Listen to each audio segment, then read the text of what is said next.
자, 여러분, 건설 현장 하면 정말 어마어마한 힘들이 작용하는 곳이잖아요. 이 거대한 물리력을 다스리는 아주 중요한 법전이 있습니다. 바로 산업안전보건 기준에 관한 규칙인데요. 오늘 이 규칙, 그중에서도 아주 핵심적인 제86조와 제196조에서 206조까지 그 속사를 한번 제대로 파헤쳐 보겠습니다. 자, 바로 한번 질문으로 시작해 볼게요. 여기 작업대가 있고 사람이 타서 무게를 재보니까 딱 1톤이 나왔다고 쳐보죠. 그럼 이 1톤짜리 작업대를 하늘로 끌어올리는 와이어로프, 과연 몇 톤까지 버텨야 할까요?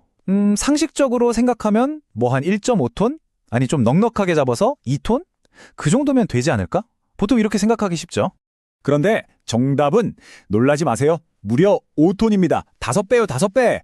아니 이게 그냥 쓸데없이 빡빡하게 구는 규제일까요?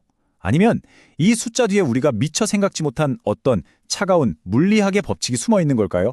결론부터 말씀드리면 이건 그냥 만들어진 규정이 아닙니다. 아주 냉혹한 물리 법칙을 법이라는 이름으로 새겨 넣은 거죠.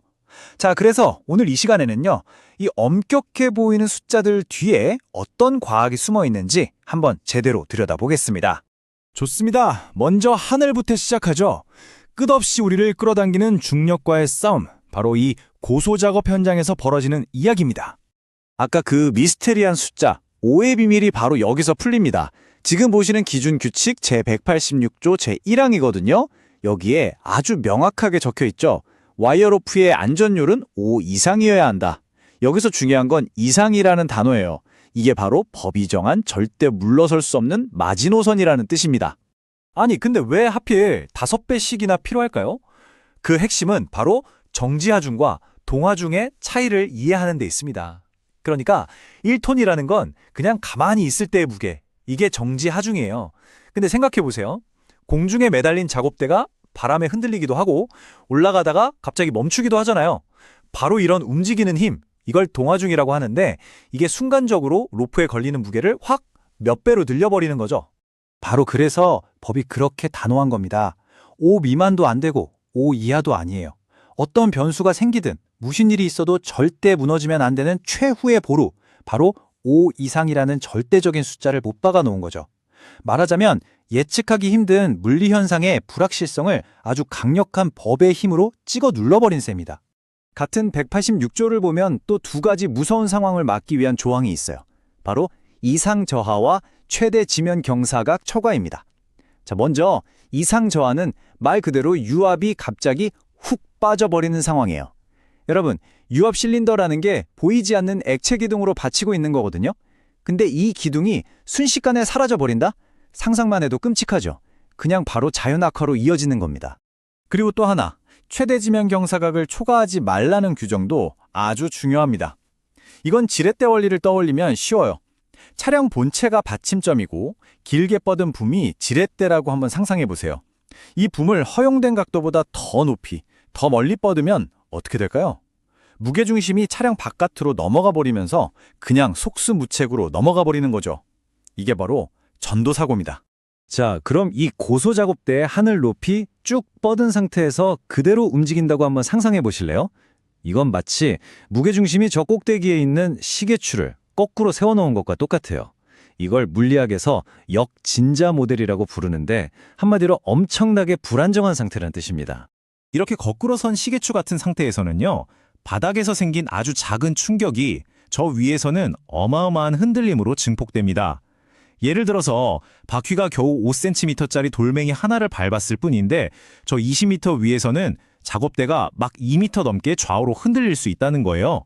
그래서 기준규칙 제186조 제2항이 뭐라고 하냐면 원칙적으로 사람 태우고 이동하는 건 절대 금지다라고 못 박아놓는 겁니다. 아주 부득이한 예외가 있긴 한데 그때도 반드시 작업대를 가장 낮게 내린 상태여야만 하죠. 결국 모든 건 땅에서부터 시작되는 겁니다. 하늘의 안전은 땅이 결정하는 거죠. 실제로 기준, 규칙, 별표 3을 보면 작업 시작 전에 뭘 점검해야 하는지 쫙 나와 있는데 거기에 지면이 기울었는지 울퉁불퉁한 곳은 없는지 반드시 확인하라고 되어 있어요. 왜냐? 땅 위에 작은 돌멩이 하나가 하늘에서는 목숨을 앗아가는 추락사고로 이어질 수 있으니까요. 자, 그럼 이제 시선을 하늘에서 땅으로 한번 옮겨볼까요? 땅 위를 누비는 이 거대한 쇠붙이들, 차량계 건설 기계를 어떻게 다스려야 하는지 그 규칙들을 살펴보겠습니다. 기준규칙 제196조를 보면 차량계 건설 기계가 뭔지 딱 정의를 해놨습니다. 세 가지 조건이 있어요. 첫째, 자체 동력이 있고, 둘째, 스스로 움직일 수 있고, 셋째, 정해지지 않은 아무 장소에서나 작업한다. 이 세 가지 조건을 모두 만족하면 바로 이 법에 아주 깐깐한 통제를 받게 되는 겁니다. 근데 여기서 재밌는 게 있어요. 별표 6을 보면요. 이 기계들을 무려 14가지로 정말 세세하게 나눠놨다는 겁니다. 불도저, 굴착기, 콘크리트 펌프카? 진짜 무슨 공룡 도감 같아요. 아니 왜 이렇게까지 자세하게 분류를 해놓은 걸까요? 이유는 간단합니다. 기계마다 쓰는 힘의 종류와 방향이 완전히 다르기 때문이에요. 그러니까 위험의 종류도 제각각이라는 거죠. 앞으로 밀어붙이는 불도저의 힘이랑 땅을 뚫는 천공기의 회전력이 같을 수가 없잖아요. 그래서 각각의 기계가 가진 고유한 위험성에 딱 맞는 그런 맞춤형 안전규칙을 적용하기 위해서 이렇게 세분화를 해놓은 겁니다. 이런 맞춤형 안전규칙의 아주 좋은 예가 바로 이겁니다. 굴착기 팔, 그러니까 붐을 들어 올리고 그 밑에서 수리하는 장면. 생각만 해도 아찔하죠? 만약 그때 유압이 툭 풀려버리면 그 무거운 쇳덩이가 그냥 단두대처럼 떨어지는 거예요. 그래서 법은 뭐라고 하냐? 안전지지대나 안전블럭 같은 걸로 확실하게 받쳐놓으라고 합니다. 눈에 보이지도 않는 유압만 믿지 말고 눈에 보이는 물리적인 장치로 막으라는 거죠. 이게 최후의 안전장치인 셈입니다. 이건 말고도 아주 중요한 규칙들이 더 있습니다. 예를 들어서 굴착기 바가지 같은 데 사람 태우는 거 절대 안 되고요. 또 기계를 원래 목적 말고 다른 용도로 쓰는 것, 그리고 이 기계가 버틸 수 있는 무게 이상으로 무리하게 작업하는 것, 이런 것들 전부 다 엄격하게 금지되어 있습니다. 하지만 지상에서 벌어지는 사고 중에 정말 최악은 바로 전도입니다. 장비가 그냥 통째로 넘어져 버리는 거죠. 자, 이 끔찍한 재앙을 막기 위해서 법이 정해놓은 4가지 절대 규칙 한번 살펴보시죠. 기준 규칙 제199조에 나와 있습니다. 전도 사고를 막기 위한 4가지 핵심 방어막이죠. 첫째, 유도자 배치. 둘째, 집안이 한쪽으로 꺼지는 부동치마 방지. 셋째, 갓길 무너지는 거 막기. 넷째, 도로폭 유지하기. 이 4가지가 세트로 움직여야만 완벽한 안전이 만들어지는 겁니다. 이 중에서 특히 두 번째, 부동치마라는 걸 주목해야 합니다. 이게 뭐냐면 무거운 기계가 서 있는데 한쪽 땅만 푹 꺼져버리는 현상이에요. 이게 정말 무서운 게 예를 들어서 한쪽 바퀴 땅이 딱 5cm만 내려앉아도요. 기계의 저 높은 곳에 있는 무게중심이 확 쏠리면서 그냥 순식간에 넘어가 버리는 겁니다. 복원할 틈도 없어요. 자, 결국 이 모든 규칙들을 보면 하나의 공통점이 보입니다. 안전율은 5 이상, 작업대는 가장 낮게, 최대 하중은 초과 금지. 전부 다 아주 정확한 숫자와 명확한 한계를 정해놓고 있다는 거죠. 이처럼 법이 만들어 놓은 이 정교한 안전 매트릭스, 이게 바로 현장의 생명을 지키는 생명줄인 셈입니다.